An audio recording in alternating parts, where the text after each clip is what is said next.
এই রবিবারটা আমাদের খুব ভালোভাবে কেটেছে, কারণ আমাদের সেদিন সব মেয়েদের জন্য উমেন্স ডে ছিল। তার সাথেও কিন্তু আমার জন্য আরেকটু স্পেশাল এই জন্য ছিল, কারণ আমাদের সেদিনকে অ্যানিভার্সারিও ছিল। আর তার উপলক্ষে আমি কিন্তু এই লুকটা ক্রিয়েট করেছিলাম। আমার এই লুকটা তোমাদের কেমন লাগছে কমেন্টে জানিও। ফার্স্ট টাইম আমি এরকম কিছু একটা মেকআপ করেছি, সেটা আমি নিজেও জানি না যে আমাকে কেমন লাগছিল। বাট যাই হোক, কিছু ইউনিক ট্রাই করাটা আমার পার্সোনালিটি বলতে পারো তোমরা, কারণ আমার এসব করতেই ভীষণ ভালো লাগে। আর রবিবার দিনকে আমরা সকালবেলায় উঠে পড়ি, ফার্স্টে কিন্তু দুর্গা ঠাকুরের সাথে দেখা করে, মানে আমাদের মায়ের সাথে দেখা করে আমরা ডাইরেক্ট চলে গেলাম বাবার কাছে।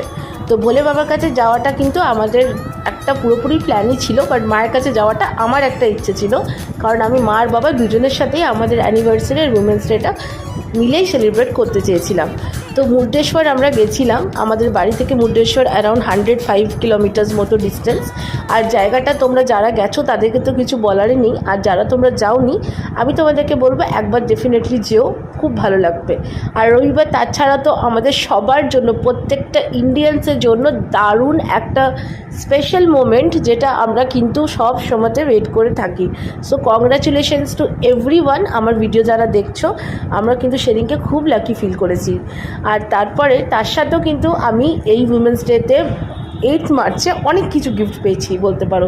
এই একটা বড় ব্যাঙ্গেল বক্স, যেটা আমাকে অর্ক গিফট করেছিল, মানে আমাকে জিজ্ঞেস করেছিল আমার কি লাগবে, তো আমি এটা চুজ করেছি। তার সাথে আমিও ওকে এই ফেরি টেল মতো একটা রুম ডেকোরেশন করে আমি গিফট করেছিলাম, যেটা বলতে পারো ওর অ্যানিভার্সারি গিফট আর আমার নিজেকে উইমেন্স ডে গিফট। আজকের গল্পটা তাহলে এখানেই শেষ করলাম। তোমরা কিন্তু খুব ভালো থেকো, সাবধানে থেকো, আর সবাইকে ভালো রেখো।